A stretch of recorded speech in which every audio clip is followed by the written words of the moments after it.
Hello everyone, it's Apocate, and I am here to help you today. I know you use this video to fall asleep. So before that, like the video and subscribe to the channel. Also, where are you from and what time are you watching? Now get comfortable and relax. The first thing you notice after the silence is how much you never noticed before. I sit here in this old broadcast booth, the same one I have sat in for 17 years, and I listen to the absence of everything. No hum from the cooling fans in the computer banks downstairs. No distant traffic noise bleeding through the walls from the highway. No fluorescent lights buzzing overhead. Just the soft crackle of the vacuum tubes warming up in the transmitter. The same tubes I replaced with solid-state components back in 2009 and then, for reasons I still cannot fully explain, kept in a box in the storage closet. I pulled them out 3 days ago, blew the dust off, and soldered them back in by flashlight. They work. They should not work, but they do. My name is Daniel Cross. I have been the overnight host at WKLR, a small AM station serving a few counties in the Midwest for most of my adult life. I play old jazz records, read the farm reports, take requests from insomniacs and truck drivers. It is not a glamorous job. It is not even a particularly good job, but it is mine, and right now, it might be the only job that still exists in the world. 3 days ago, at 4:17 in the afternoon, everything with a circuit board stopped working. I was not at the station when it happened. I was at home, asleep, because that is what overnight workers do during the day. I woke up to my wife shaking my shoulder, her face pale and strange, saying the television had gone blank and the lights would not turn on. I stumbled out of bed, still half asleep, and tried the switch in the hallway. Nothing. I tried the lamp on the nightstand. Nothing. I tried my phone, which had been charging on the nightstand, and found it dark and cold. I did not understand at first. I thought it was a power outage, just a regular one, the kind that happens a few times a year when a storm rolls through. But there was no storm. Outside the window, the sky was clear and blue. The neighbor's house was dark. The streetlights were dark. The cars on the street, all of them, just stopped where they were, like someone had reached down and turned a key in the universe. I walked outside and saw people standing on their porches, looking at the sky, looking at their phones, shaking them as if that would bring them back to life. A woman across the street was crying. A man 2 houses down was screaming at his car, pounding the hood with his fist like it had personally betrayed him. That was when I started walking to the station. I do not know why. Instinct, maybe. Habit. The station was the only place I could think of that had an emergency generator, a big old diesel one in the basement that ran on fuel stored in an underground tank. I figured if anything in town still had power, it would be there. The walk took 45 minutes. I passed stopped cars, open doors, abandoned groceries scattered across the sidewalk where someone had dropped them and walked away. I passed a pharmacy with its front window smashed in. A few people already inside grabbing things, moving fast and quiet. I passed a church with its doors open and people sitting in the pews, just sitting, not praying or singing or anything, just sitting in the dark and waiting for something to happen. When I got to the station, the building was dark and empty, just like I expected. I went downstairs, found the generator, and spent 2 hours trying to get it started. I am not a mechanic. I am a radio host. I know how to talk into a microphone and cue up records. But I found a manual taped to the side of the generator, yellowed and faded, and I followed the instructions step by step until the engine coughed and sputtered and finally roared to life. I went upstairs and sat down in the booth. The console was dark. The transmitters were dark. Everything was dark, but the old backup transmitter, the one I had replaced but never thrown away, was sitting in a corner covered in dust.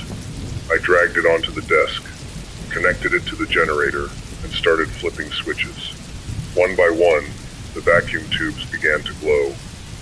I do not know if anyone can hear me. I have no way of knowing. The telephone lines are dead. The internet is dead.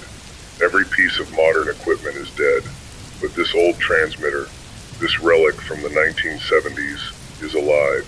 It is putting out a signal. I checked the antenna feed with a multimeter, one of the few tools that still works because it has no chips in it, and the needle moved. So I am broadcasting. Whether anyone is receiving is another question entirely. I am going to keep talking anyway. That is what I do. I talk into a microphone. It is the only thing I have ever been good at.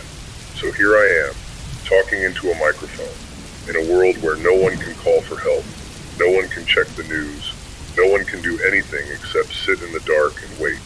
The machines are gone. Every computer, every smartphone, every car built after 1990, every piece of modern technology that made our lives possible, gone in a flash. I have read about things like this before, in old books, in science fiction stories I used to stay up late reading when I was a teenager. Electromagnetic pulses, solar flares, some kind of weapon. I do not know what caused it. I do not know if it was natural or deliberate. I do not know if it will happen again. What I know is this: the water in my house stopped running this morning. The pressure in the pipes dropped sometime overnight, and now the taps just cough and sputter and produce nothing. I filled every container I could find before that happened. I have about 6 gallons total. That will not last long. I know the grocery stores are already being emptied. I saw people carrying armloads of canned goods out of the market on Main Street yesterday. Not stealing exactly, just taking what they needed. There was no one there to stop them. There was no one there to pay. I walked in and took a few things myself. Canned vegetables, peanut butter, a case of bottled water. It felt strange, taking things without paying, but there is no one left to pay. The registers are dead. The card readers are dead. The whole system is dead. I know the cell towers are silent. I held my phone up to my ear and listened to the nothing. No dial tone, no busy signal. No automated voice telling me my call could not be completed. Just silence. The kind of silence you only hear in places where things used to make noise. I know the police scanner is dead. I have one in the booth, an old one I used to use to get a heads up on traffic accidents. I turned it on and all I got was static. Not the normal static, the kind you hear when no one is transmitting. This was different. This was just white noise, like the scanner itself had forgotten what it was supposed to be doing. I know the stars were brighter last night than I have ever seen them. Without the city lights, without the street lights, without all the artificial glow we used to take for granted, the sky was so full of stars it almost hurt to look at. I stood outside the station for an hour just watching them. I do not think I had ever really looked at the stars before, not properly. I was always too busy looking at screens, too busy looking at my phone, too busy looking at anything except what was actually there.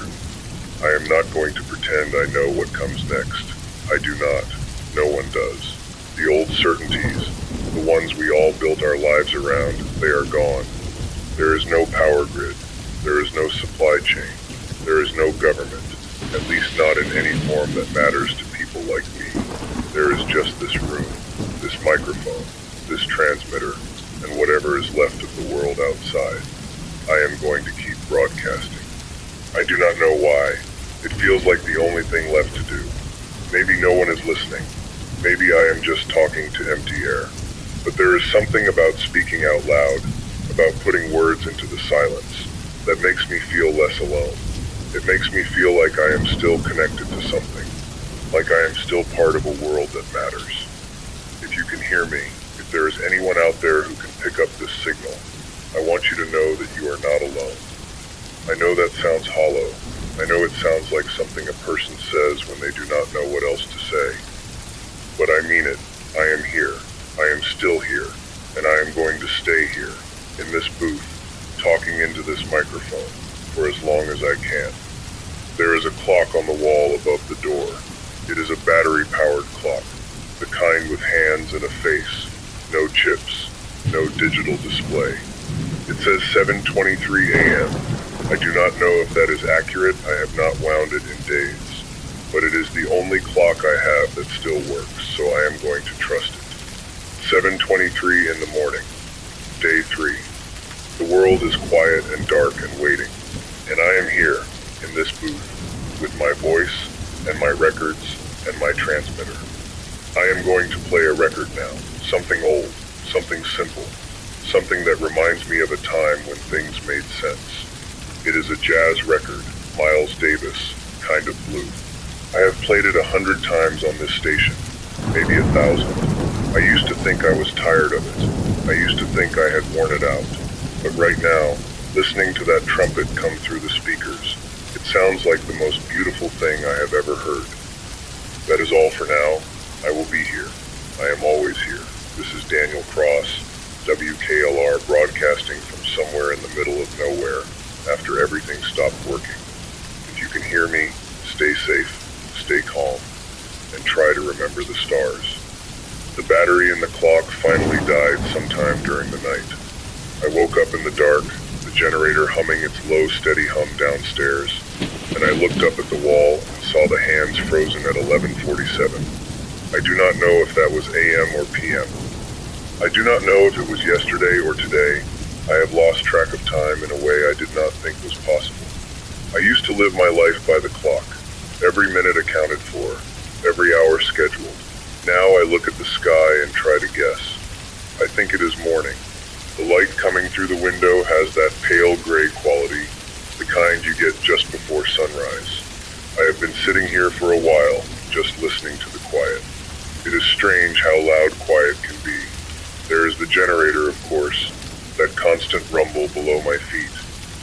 There is the faint crackle of the vacuum tubes warming up, but underneath all of that, there is a deeper silence.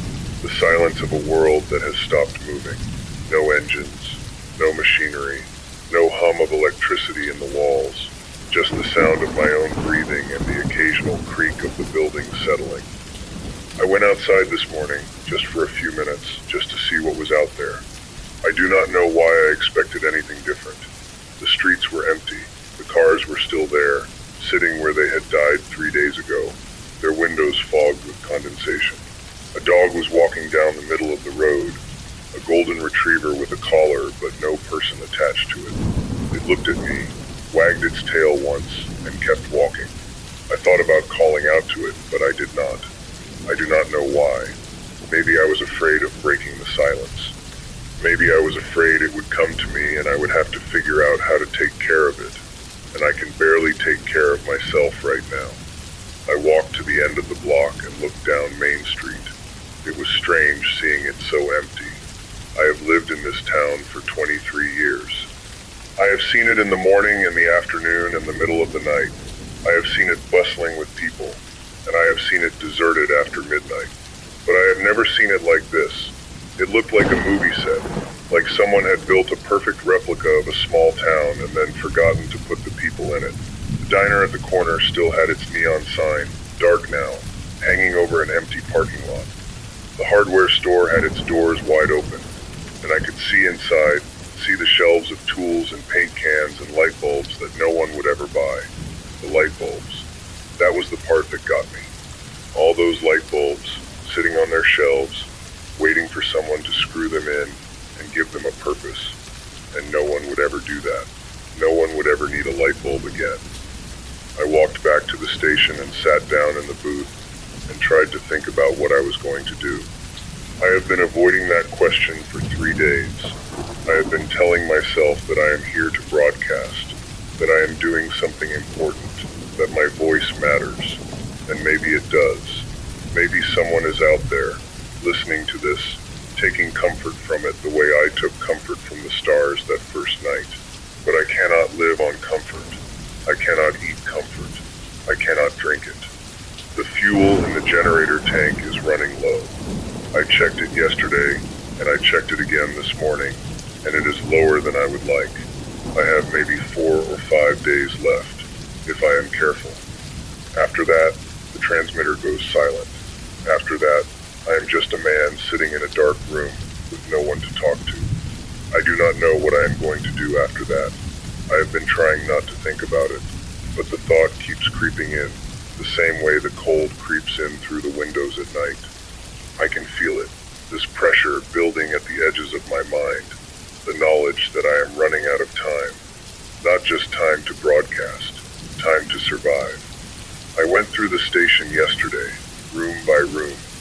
for anything useful. I found a box of matches in the break room, the kind you get with a pizza delivery. I found a first aid kit in the bathroom, mostly bandages and antiseptic wipes, and a bottle of ibuprofen. I found a case of bottled water in the storage closet, 24 bottles, left over from a promotional event we did last summer. I found a bag of coffee grounds, stale but still usable, and a can of powdered creamer that had expired 2 years ago. I also found a gun. It was in the office of the station manager, in the bottom drawer of his desk, tucked under a stack of old invoices. It is a revolver, a Smith & Wesson, 5 shots. I do not know why he had it. I do not know if he had a permit or a reason, or just liked the feel of it in his hand. I held it for a long time, turning it over, feeling its weight. I have never owned a gun. I have never particularly liked guns. But holding it, feeling the cold metal in my palm, I understood why people kept them. It is not about power. It is not about violence. It is about having something solid in your hand when everything else feels like it is falling apart. I put it back in the drawer. I do not know why. Maybe I wanted to leave it there, as a kind of safety net, a backup plan I could choose not to use. Or maybe I was afraid of what I might do with it if I kept it close. I have been alone for 3 days, and I am starting to realize that loneliness is not just a feeling. It is a condition. It changes how you think. It changes what you are capable of. I found a radio in the storage closet too, a small portable one, battery powered. I turned it on and spun the dial, trying to find another signal, another voice. All I got was static, white noise, the sound of a world that has stopped talking. I kept spinning, slow and patient, hoping for something, anything, a crackle of music, a fragment of speech, a single word, but there was nothing, just that endless hiss, the sound of emptiness. I do not know if I am the only one. Maybe there are others out there, broadcasting on different frequencies, using equipment that survived the way mine did.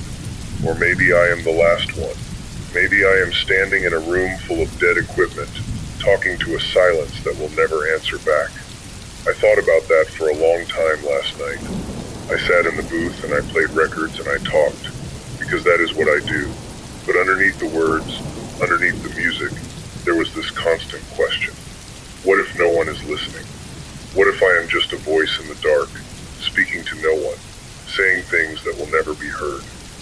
It is a strange thought being the last voice. It is not heroic. It is not dramatic. It is just lonely. The kind of lonely that makes you understand why people in old stories went mad in the wilderness, why they started talking to trees and rocks and imaginary companions. The human mind is not built for silence. It is not built for being alone. It needs other voices, other minds, other souls to bounce off. I have been thinking about my wife. Her name is Margaret. She has been dead for 6 years. Cancer. Slow and cruel and unrelenting. I have not thought about her this much since the funeral. But sitting here in the dark, listening to the hum of the generator, I keep going back to her. I keep remembering the way she laughed, this low, warm chuckle that made me feel like everything was going to be okay. I keep remembering the way she used to hold my hand in the car, just resting her fingers on mine, a small gesture of connection. I wonder what she would think of all this. I wonder if she would be scared, or if she would be calm in the way she always was, the way she was at the end, when the doctors told her she had months, and she just nodded and said okay. She was always better at accepting things than I was.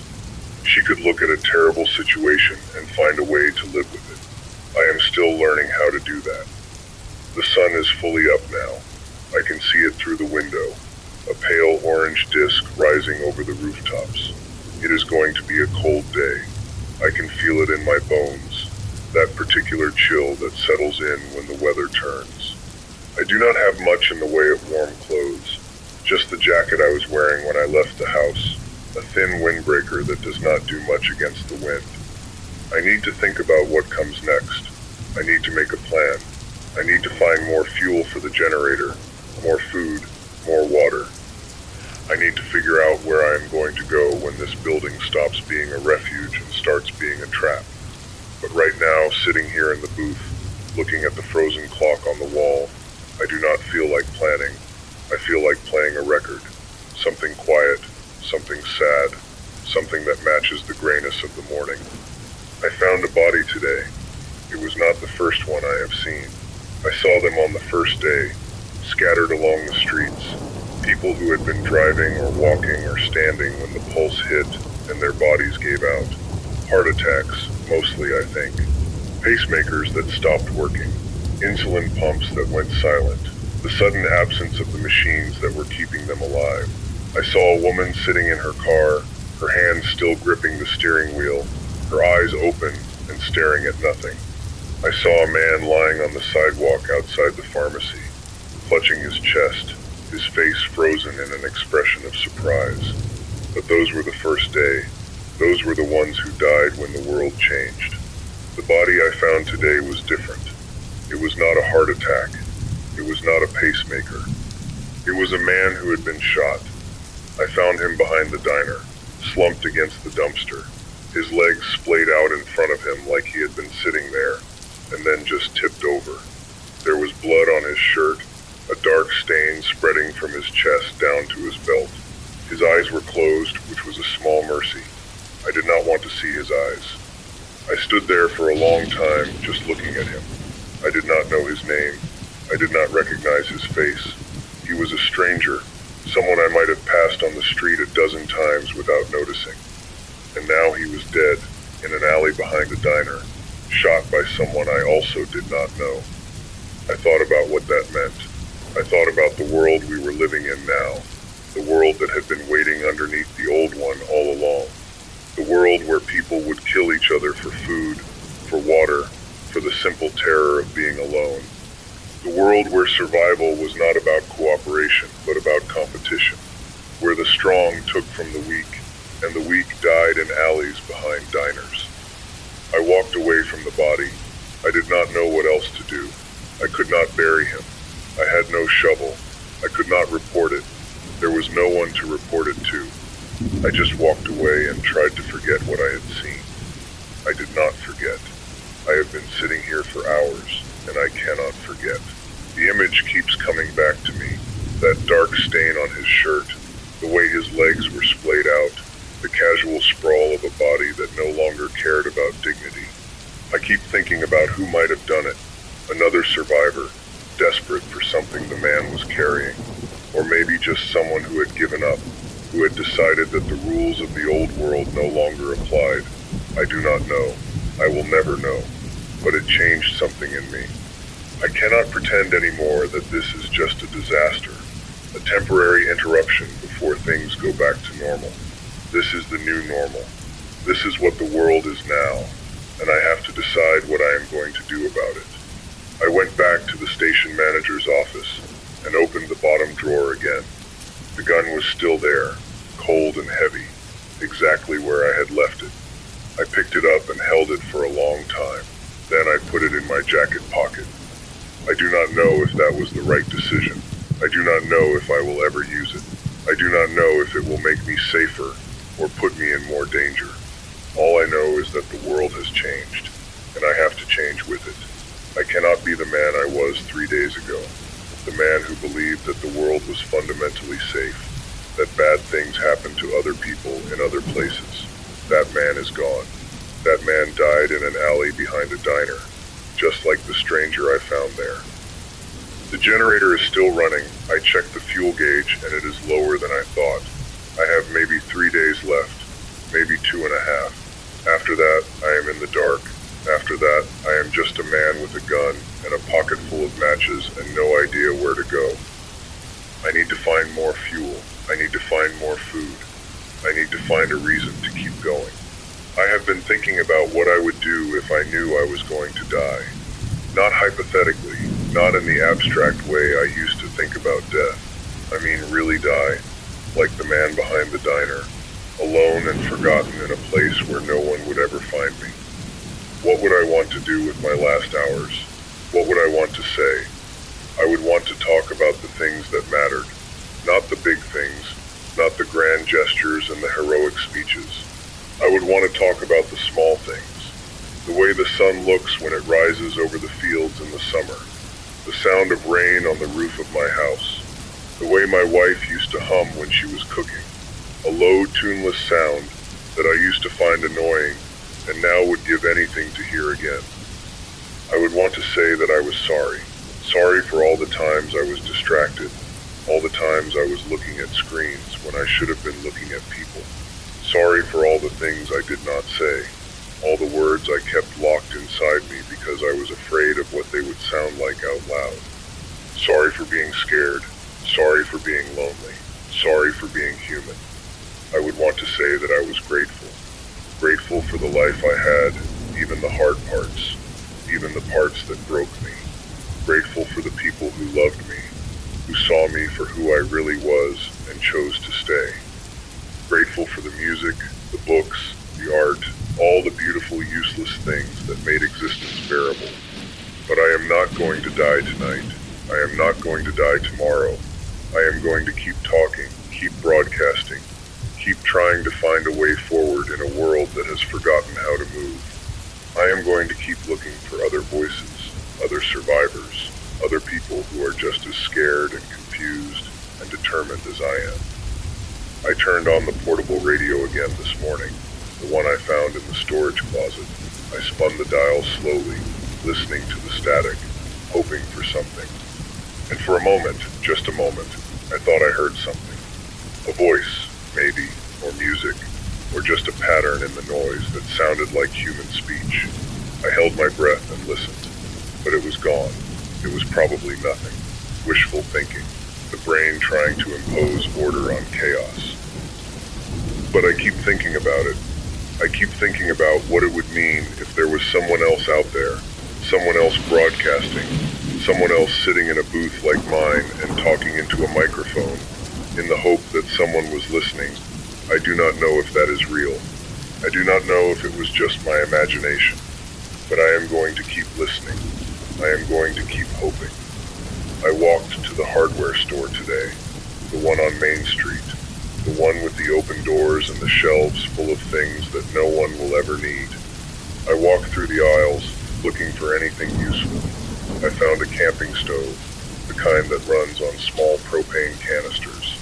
I found a box of lanterns, the old kind with wicks and glass chimneys. I found a hand-crank radio, just sitting on a shelf, still in its packaging. I took all of it. I did not pay. I did not leave a note. I just took it and walked back to the station and added it to the pile of supplies I was slowly accumulating. It felt wrong, taking things that did not belong to me. But the old rules are gone. The old rules died in that alley behind the diner, just like the man I found there. I am going to keep broadcasting. I am going to keep talking. I am going to keep playing records and telling stories and trying to hold on to the fragments of the world that used to be. I do not know if anyone is listening. I do not know if anyone will ever hear these words, but I have to believe that they matter. I have to believe that somewhere, someone is sitting in the dark, listening to my voice, taking comfort from it, the way I take comfort from the memory of my wife's humming. The fuel in the generator is down to a day, maybe less. I checked it this morning, and the needle was hovering near the red line, trembling there like it was trying to decide whether to fall or hold on. I have been turning things off, conserving power, trying to stretch the last drops as far as they will go. But I know what is coming. I have known it for days now, this slow countdown to silence. I have been thinking about what I will do when the generator dies. I have been trying to plan for it, to imagine a version of myself that keeps going after the voice stops. But every time I try, I run into the same wall. I do not know who I am without this transmitter. I do not know what I am supposed to do if I cannot talk. It sounds ridiculous. I know. I am a grown man. I should be able to survive without a microphone. But this is the only thing I have ever been good at. The only thing that ever made sense. Talking, connecting, reaching out across the distance and finding someone on the other end. I found another body today. This one was different. This one was not a stranger. Her name was Ellen. She worked at the diner on Main Street. I did not know her well, just the way you know people in a small town, the way you recognize their face and their voice and their pattern of speech, without ever really knowing who they are.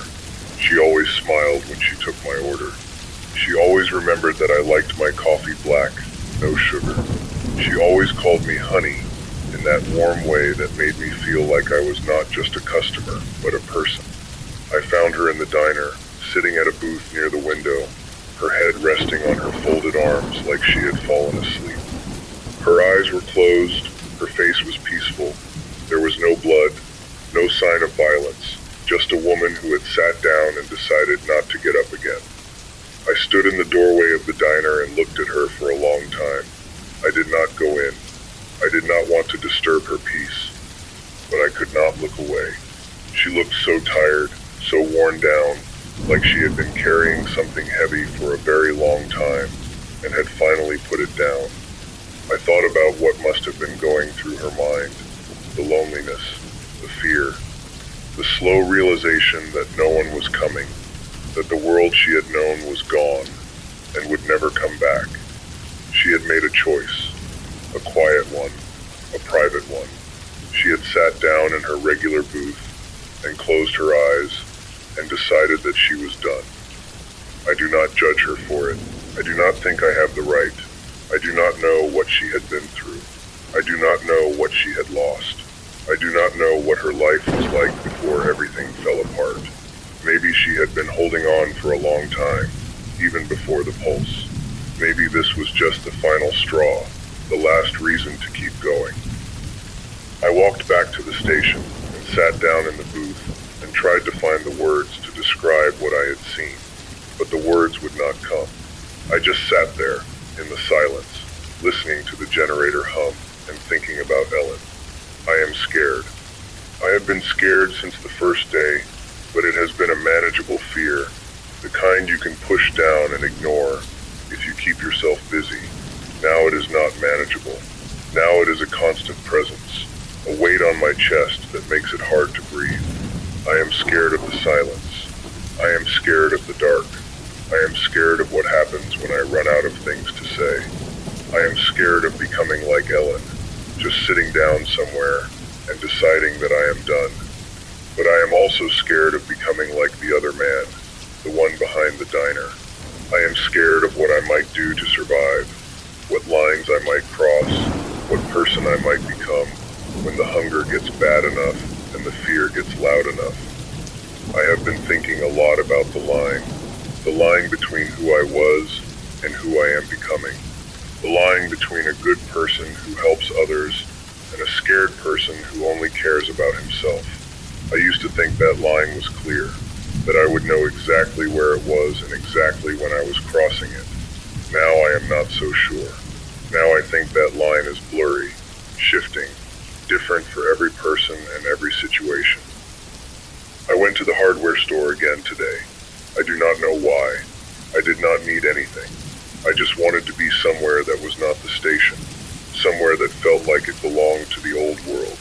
I walked through the aisles and looked at all the things that no one would ever buy. The paint cans, the gardening tools, the bins of nails and screws and brackets, all of it just sitting there, waiting for a purpose that would never come. I found a map in the back of the store, a fold-out map of the state with the roads marked and the towns labeled. I took it with me. I do not know why. Maybe I thought it might be useful if I ever decided to leave. Maybe I just wanted to hold something that showed me where I was in relation to everything else. I spread the map out on the desk in the booth and looked at it for a long time. I traced the roads with my finger, following the lines from one town to the next. I looked at the rivers and the forests and the state parks. I looked at the names of places I had never been, places I had only ever seen on signs. There is a city about 100 miles from here. A real city, not the small towns I am used to. I do not know if it is still there. I do not know if anyone is alive in it. But I keep looking at it on the map, wondering what it would be like to go there, to see if there is any kind of order left, any kind of structure. I probably will not go. It is too far, too dangerous. Too much could go wrong. But it is nice to have the option, to know that there is somewhere else I could go if I had to. I am thinking about leaving anyway. The generator is almost out of fuel. The station is starting to feel less like a refuge and more like a tomb. The walls are closing in. The silence is getting louder. I do not know if I can stay here much longer. But where would I go? What would I do? I do not have any skills that are useful in the world that is now. I am not a hunter. I am not a farmer. I am not a fighter. I am just a man with a voice and a microphone and a growing fear that none of it means anything. I played a record tonight, something old, something that Ellen used to like.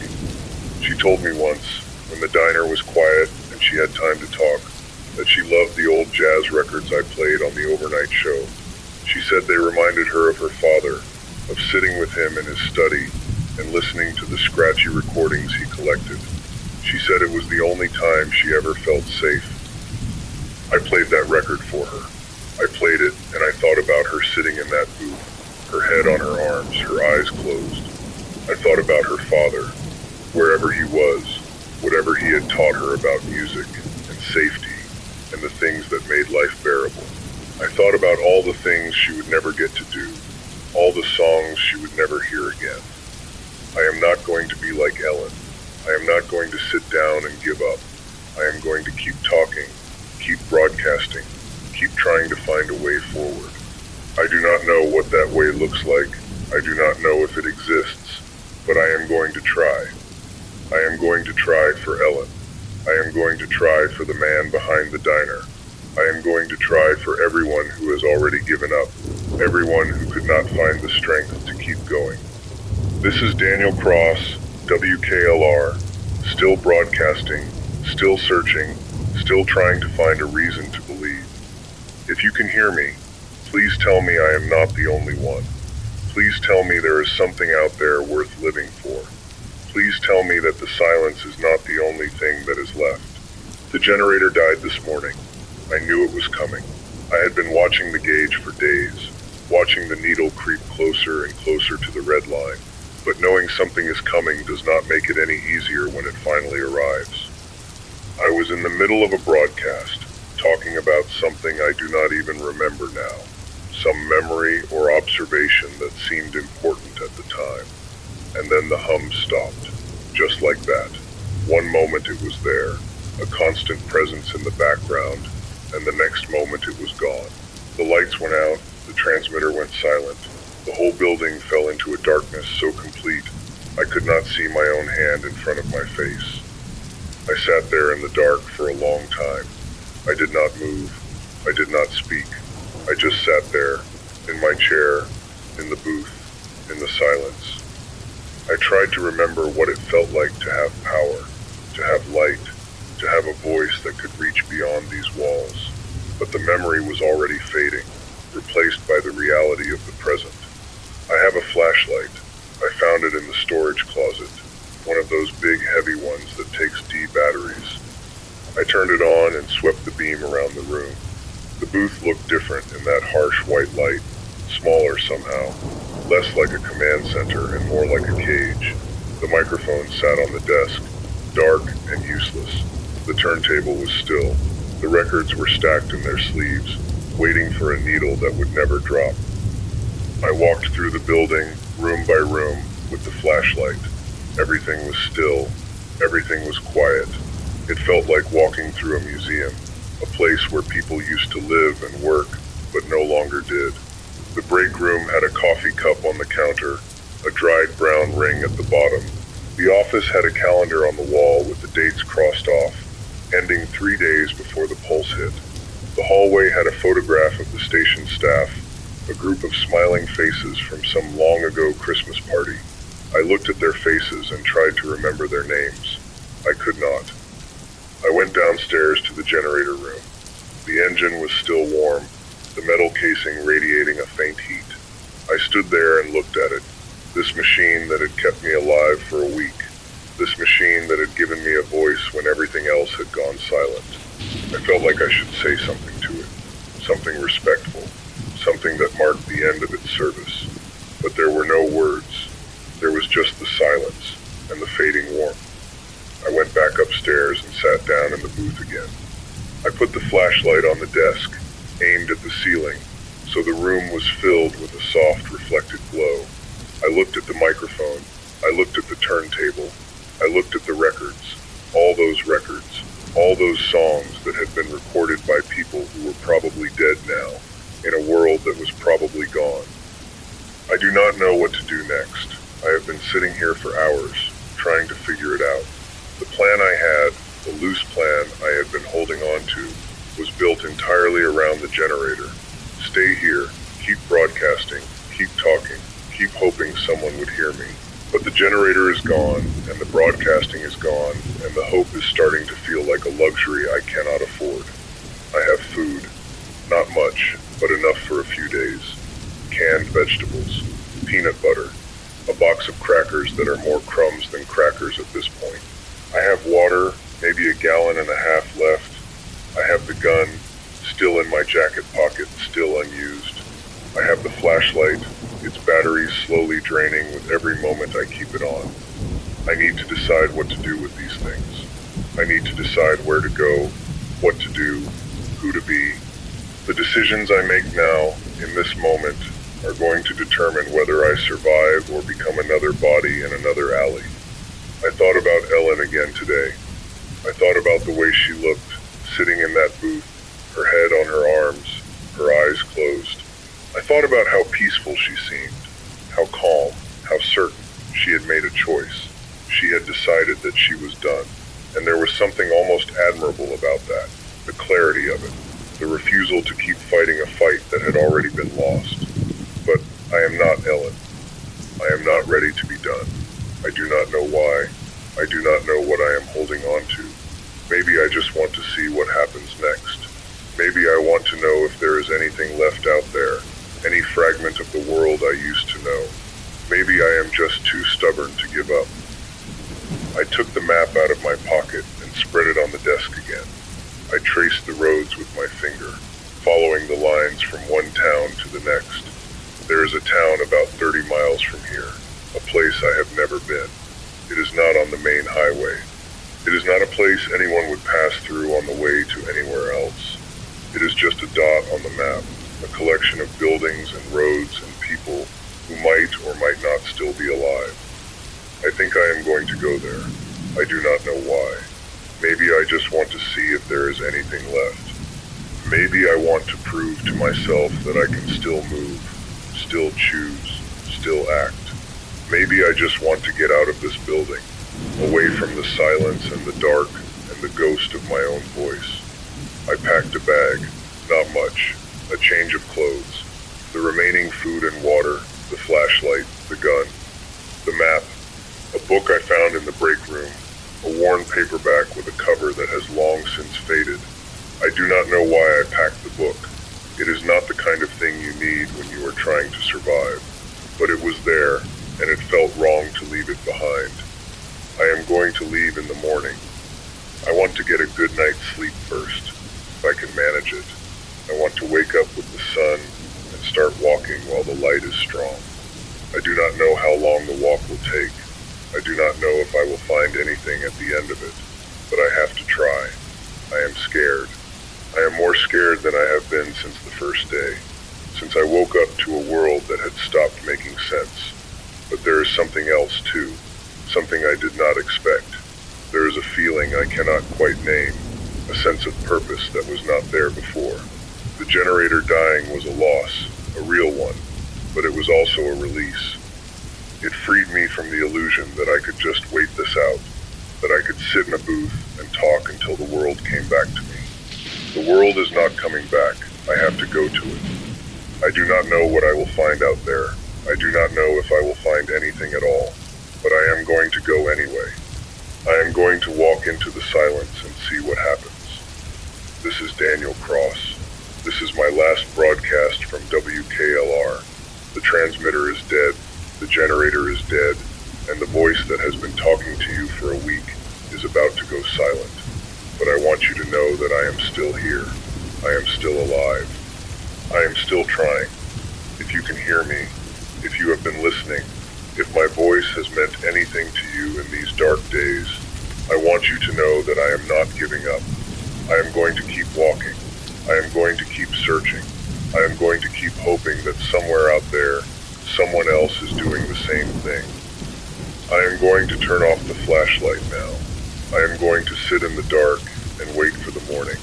And then I am going to walk out that door and into whatever is waiting for me. Goodbye, if that is the right word. Or maybe just, see you soon.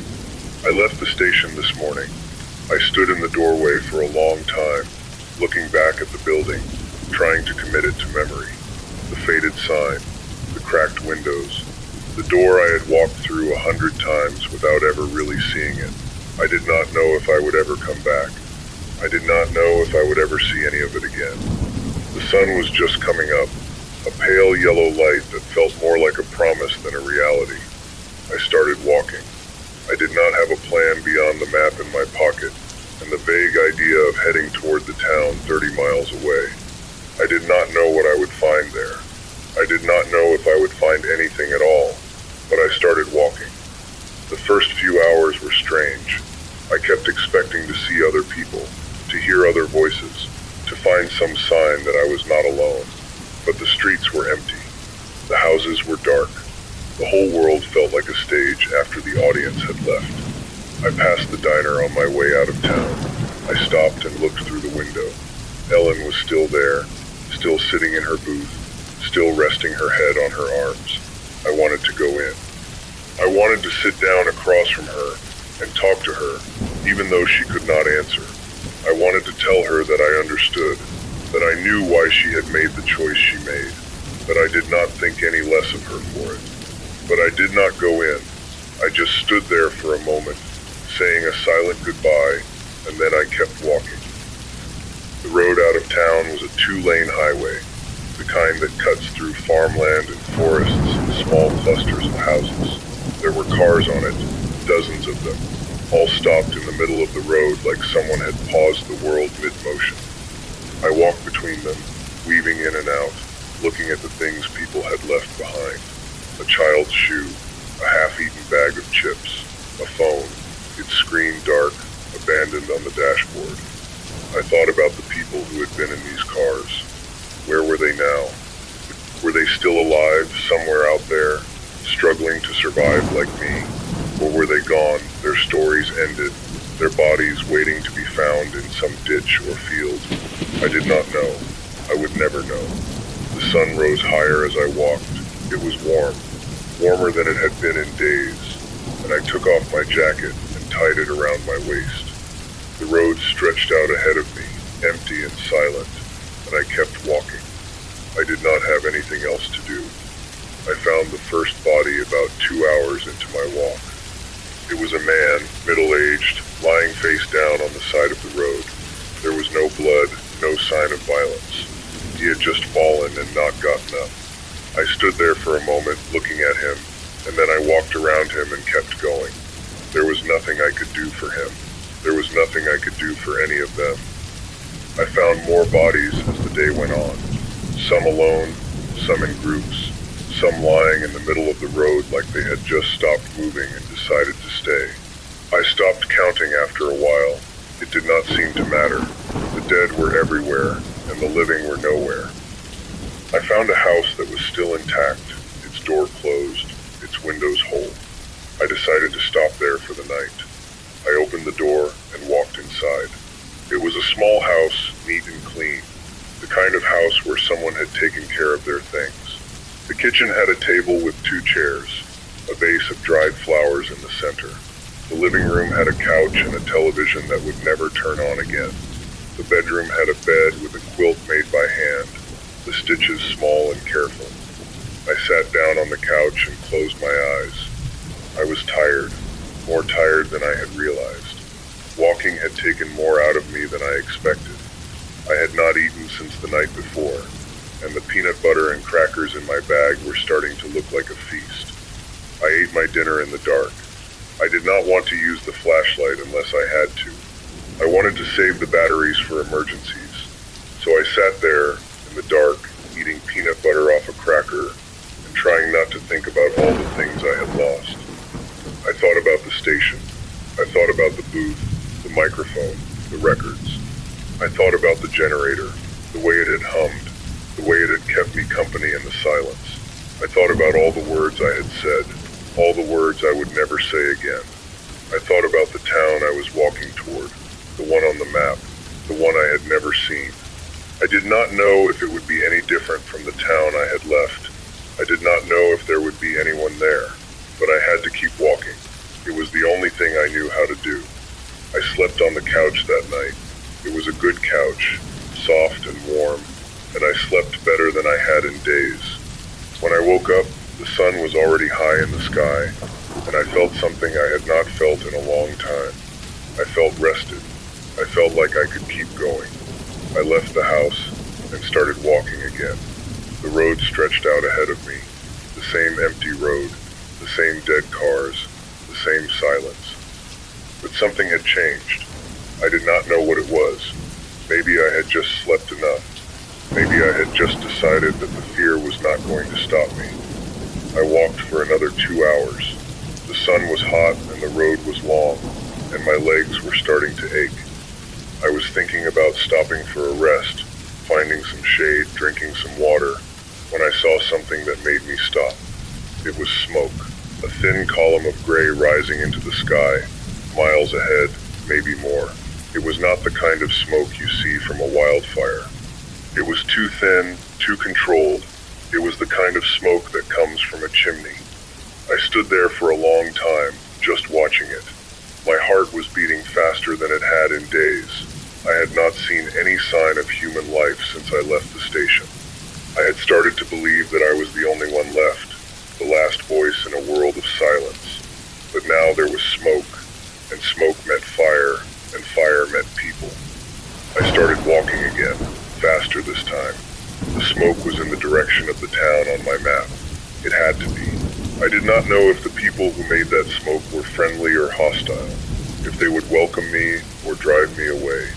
I did not know if they had food and water, or if they were just as desperate as I was.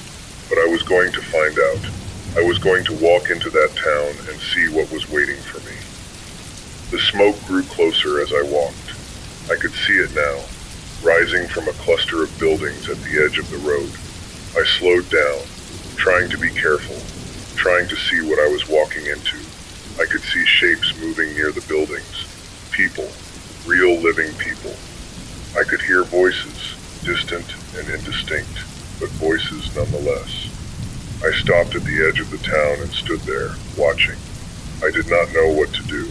I had been alone for so long that the idea of other people felt strange, almost threatening. I had been craving human contact for days, but now that it was here, I was not sure I wanted it. But I did not have a choice. I needed food and water and a place to rest. I needed to know that I was not the only one. I took a deep breath and started walking toward the smoke. The town was called Millbrook. I saw the sign as I walked in.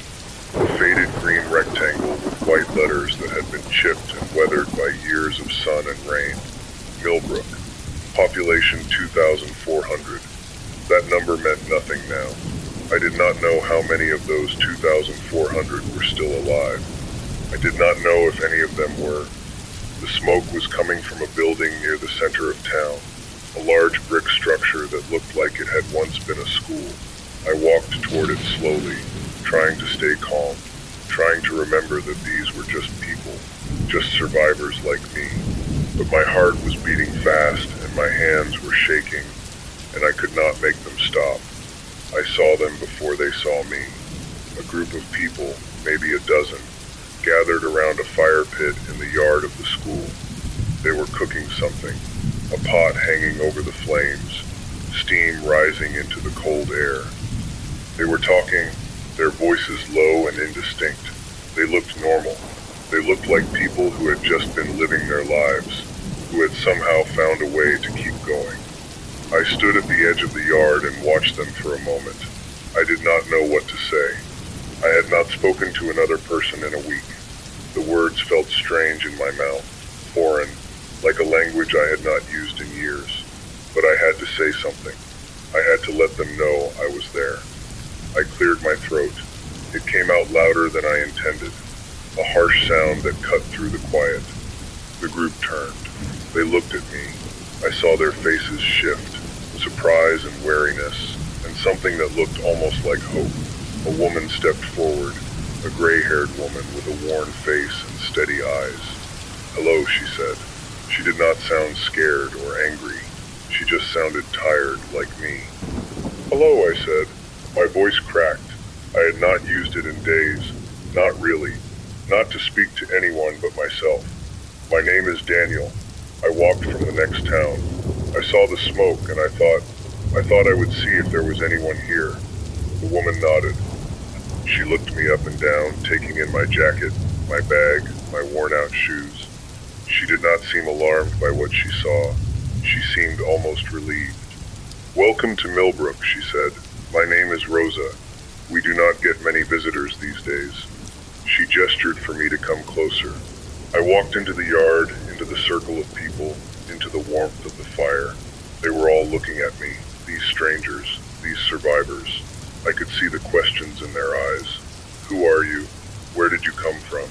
Are you dangerous? Are you going to take our food, our water, our safety?" I did not know how to answer those questions. I did not even know if I knew the answers myself, but I was here, and I had to try. Rosa introduced me to the group. There was a man named Walter, an older man with thick glasses and a gentle voice. There was a young woman named Carla, who held a notebook in her hands like it was the most precious thing in the world. There was a man named Dale with a truck, an old Ford that had somehow survived the pulse. There were others, faces I would learn over time, names I would remember. They asked me about the station. They had heard my broadcasts, some of them.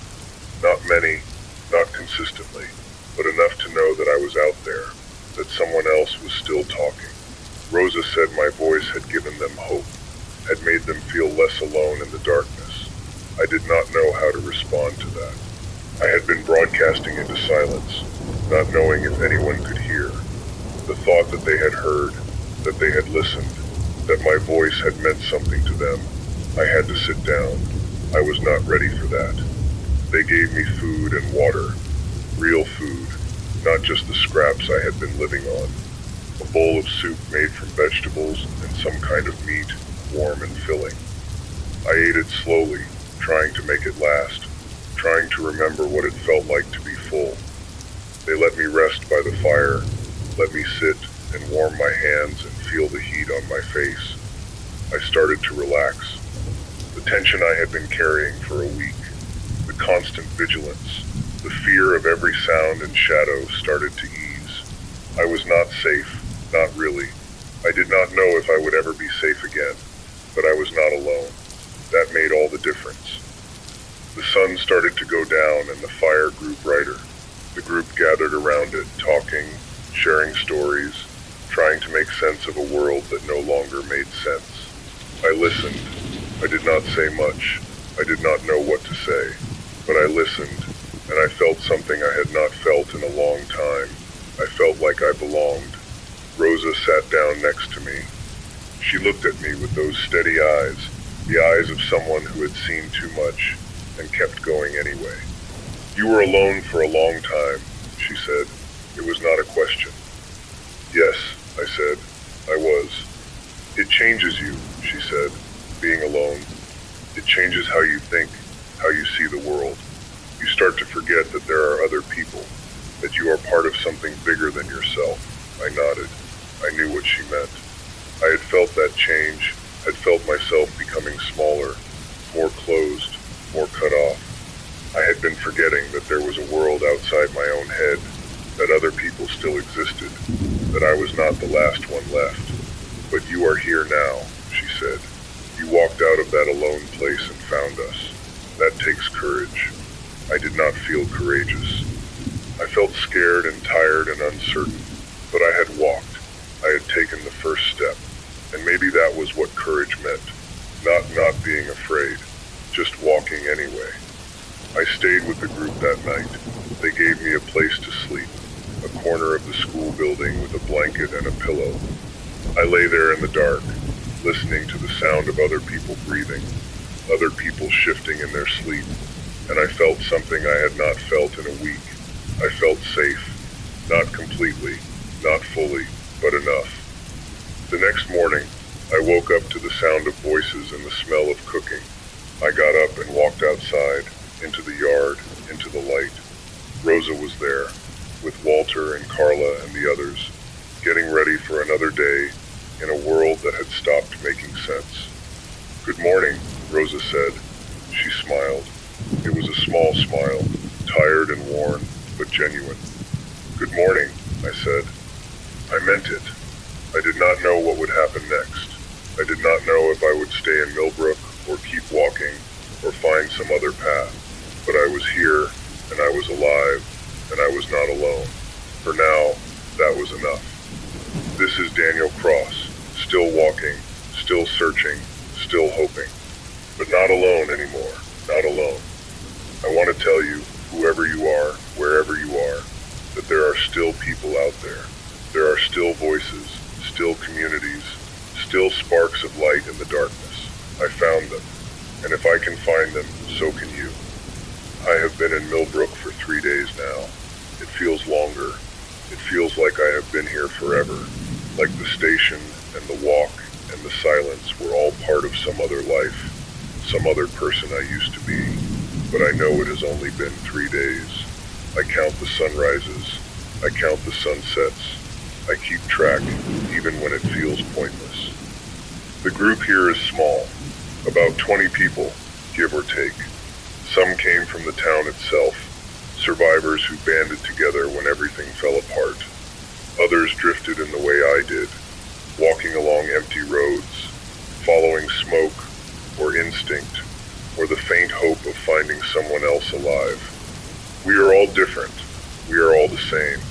We are all trying to figure out how to live in a world that has forgotten how. Rosa is the leader. She does not call herself that, but it is obvious to everyone who watches her. She makes decisions. She organizes tasks. She keeps people calm when things get hard. She is not loud or commanding. She just has a way of speaking that makes you want to listen. A presence that feels steady when everything else is shifting. Walter is the engineer. He knows how things work, how they used to work, how they might work again. He has been trying to get a generator running, one they found in the basement of the school. He says it is old, simpler than the modern ones, like the one I had at the station. He says it has a chance. He says it might work. Carla is the record keeper. She writes everything down, every detail, every observation. She has a stack of notebooks now, filled with her careful handwriting. She says someone needs to remember what happened. Someone needs to keep a record of this time, so that if anyone comes after, they will know what it was like. Dale is the one with the truck, the old Ford, the one that still runs. He takes it out sometimes, to scout the surrounding area, to look for supplies, to see if there are other groups like ours. He always comes back with something: food, water, tools, news. He is the one who keeps us connected to the world beyond this town. I have been trying to find my place here. I do not have the skills that Walter has. I do not have the patience that Carla has. I do not have the courage that Dale has. I am just a man with a voice that no longer has a microphone to carry it. I feel useless sometimes, a burden on a group that has enough burdens already. But Rosa told me something yesterday that made me think differently. She said that not everyone needs to be useful in the same way. She said that some people are good at fixing things, and some people are good at finding things, and some people are good at just being there, at being present, at reminding others that they are not alone. She said that was its own kind of usefulness. I am trying to believe that. I am trying to believe that my presence here matters, that just being here, just existing in the same space as these people, is enough. It is not easy. I have spent my whole life measuring my worth by what I produce, what I contribute, what I can point to and say, I did that. But the world has changed, and maybe I need to change too. I have been helping with the garden. Walter started it a few weeks ago, a small plot behind the school where they grow vegetables. It is not much, not enough to feed everyone, but it is something. I have been weeding and watering and trying to learn the rhythms of the earth. It is harder than it looks.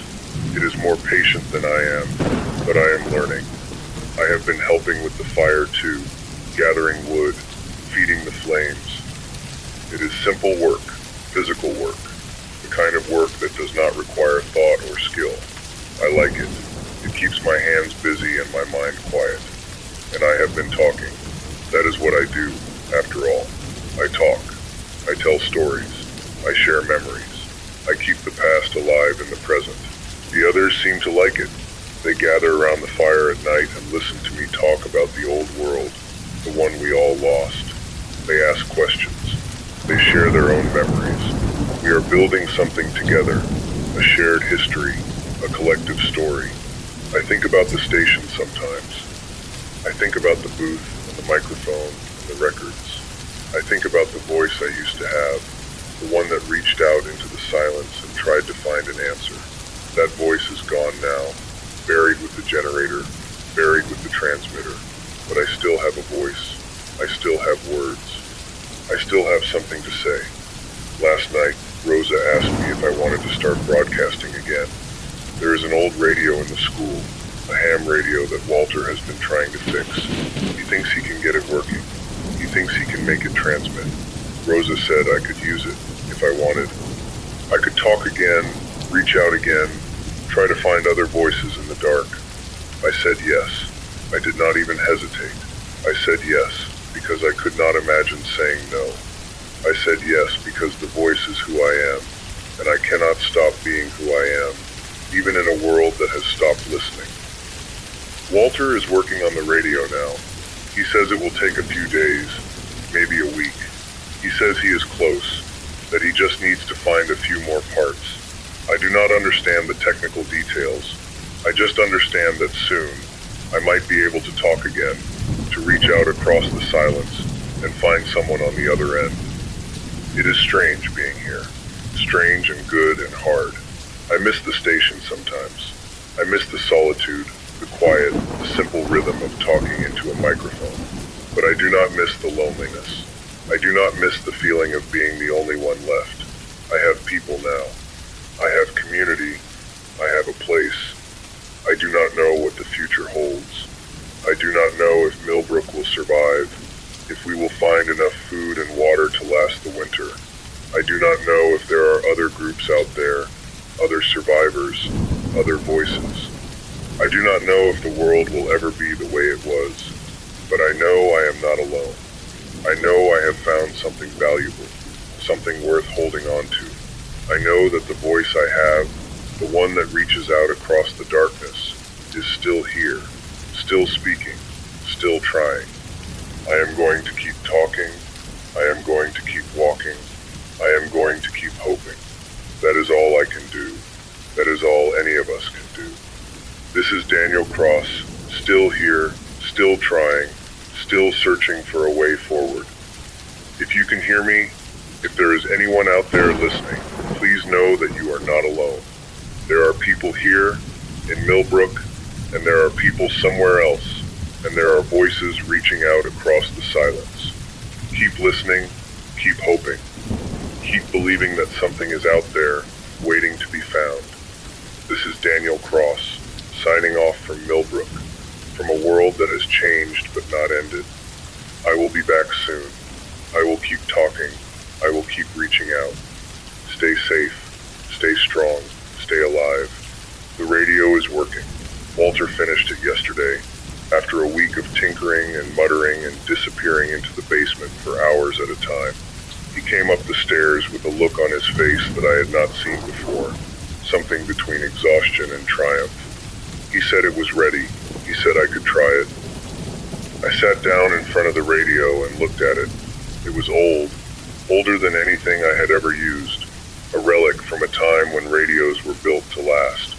The dials were large and worn, the casing was scratched and dented, and the whole thing hummed with a faint electrical buzz that felt like a promise. I reached out and touched the microphone. a heavy metal thing that had probably been made before I was born. It felt solid in my hand, real in a way that the plastic and digital equipment of the old world never had. I did not know what to say. I had been talking for weeks, for years, for my whole adult life. But sitting in front of that radio, with the weight of the microphone in my hand, and the knowledge that someone, somewhere, might be listening, I felt the words catch in my throat. I took a breath. I held the microphone close to my lips, and I spoke. "Hello," I said. "This is Daniel Cross. I am broadcasting from Millbrook.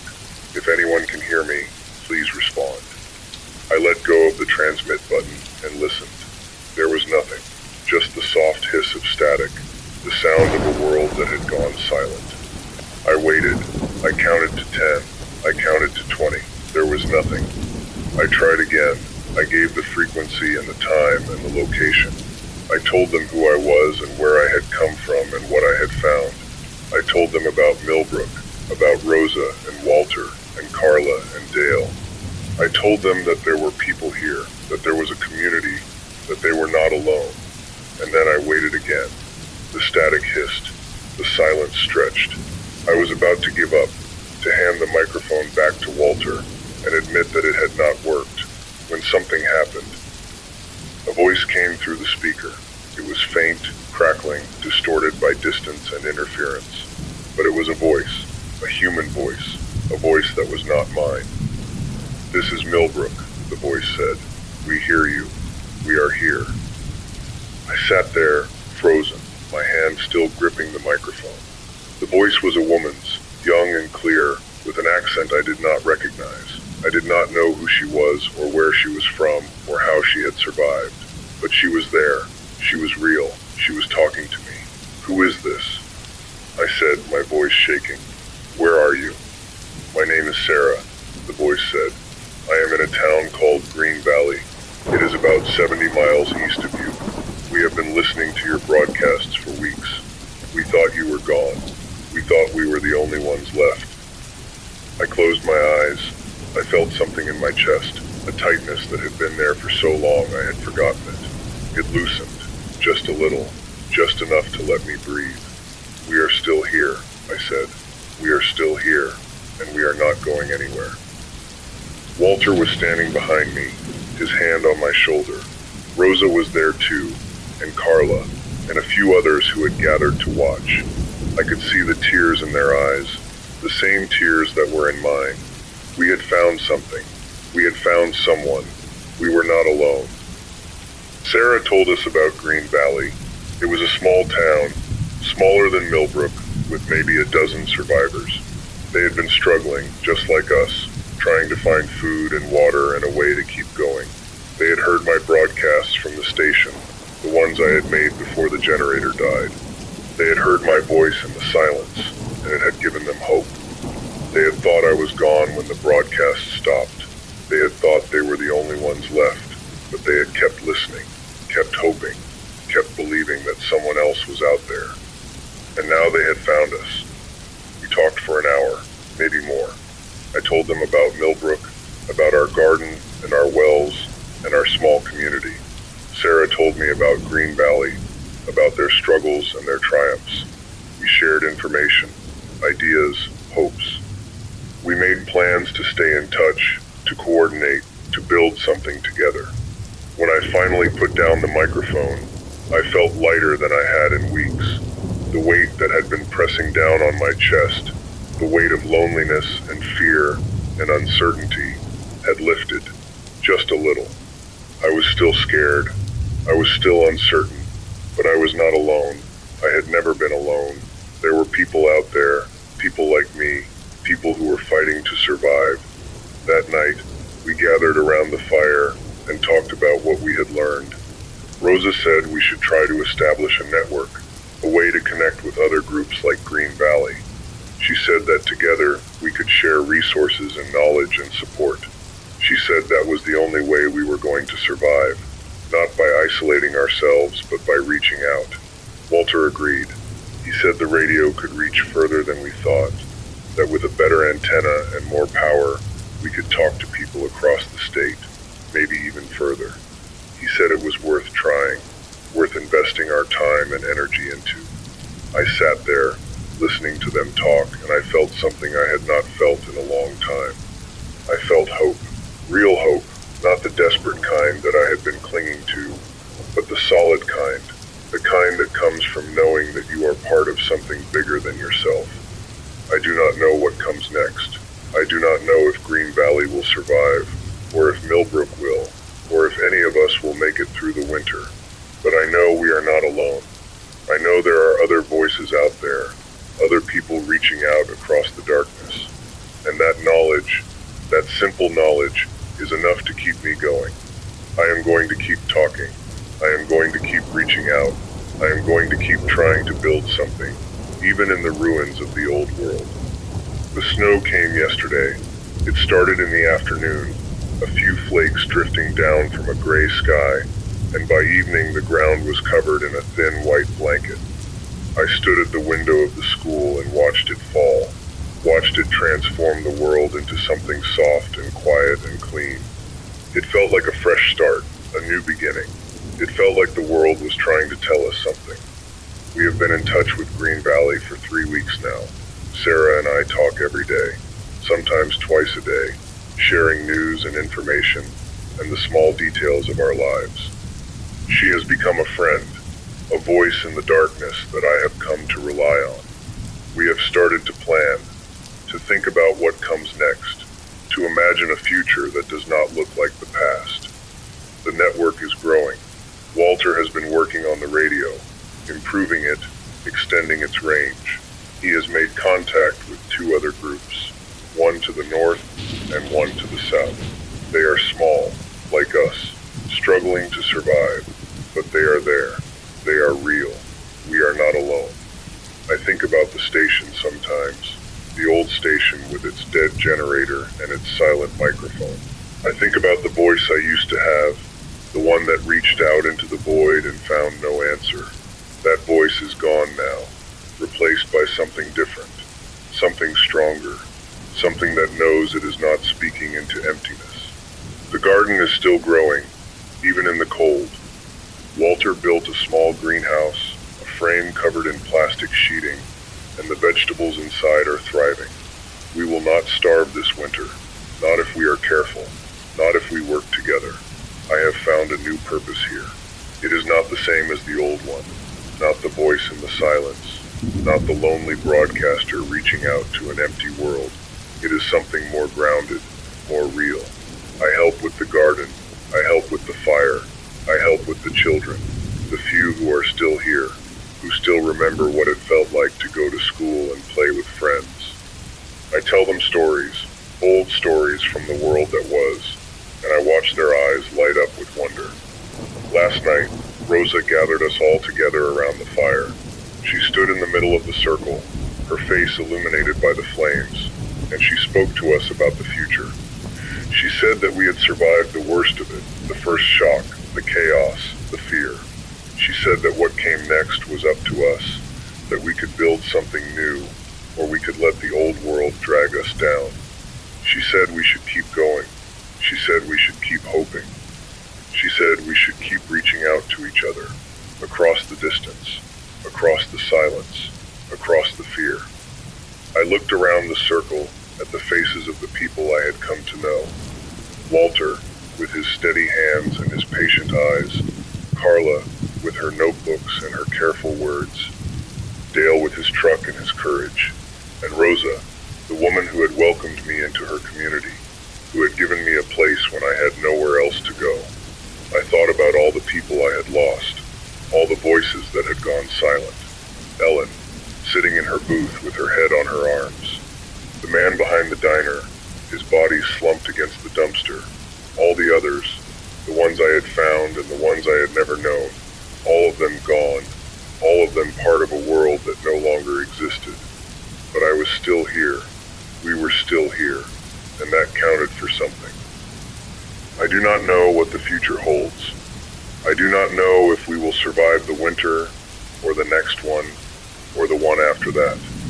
I do not know if the world will ever be the way it was, or if we will build something new. or if we will just keep going day by day until we cannot go any further. But I know we are not alone. I know there are other voices out there, other people reaching out across the darkness. I know that the voice I have, the one that has carried me through all of this, is still here, still speaking, still trying. I am going to keep talking. I am going to keep reaching out. I am going to keep building, even in the ruins of the old world. This is Daniel Cross, broadcasting from Millbrook, reaching out to anyone who can hear. If you are out there, if you are listening, please know that you are not alone. There are people here, and there are people somewhere else, and there are voices reaching out across the silence. Keep listening, keep hoping, keep believing that something is out there, waiting to be found. We are still here, we are still trying, we are still alive. The snow is still falling outside, a soft white blanket covering the world. It is cold, but we are warm. We have the fire, and we have each other, and we have the knowledge that we are not alone. I think about my wife sometimes, Margaret, and the life we had together. I think about all the things I should have said, all the words I left unspoken. I think about the way she used to hold my hand, the way she used to look at me like I was the only person in the world. I miss her. I will always miss her. But I have learned something in this time, something I wish I had known before. It is not the words that matter. It is the presence, the being there, the showing up. That is what I am doing now. I am showing up. I am being present. I am building something new out of the ruins of the old. I do not know how long we will last. I do not know if we will make it through the winter, or the next one, or the one after that. But I know that we will try. We will keep trying. Every day, every hour, every moment. That is what it means to be alive. This is Daniel Cross, signing off from Millbrook, from a world that has changed but not ended. We are still here. We are still trying. We are still alive. And we are not going anywhere. Goodbye for now. Or maybe just see you soon. Stay safe, stay strong, stay alive. This is Daniel Cross, the last voice, the first voice, the voice that will not stop speaking. Signing off.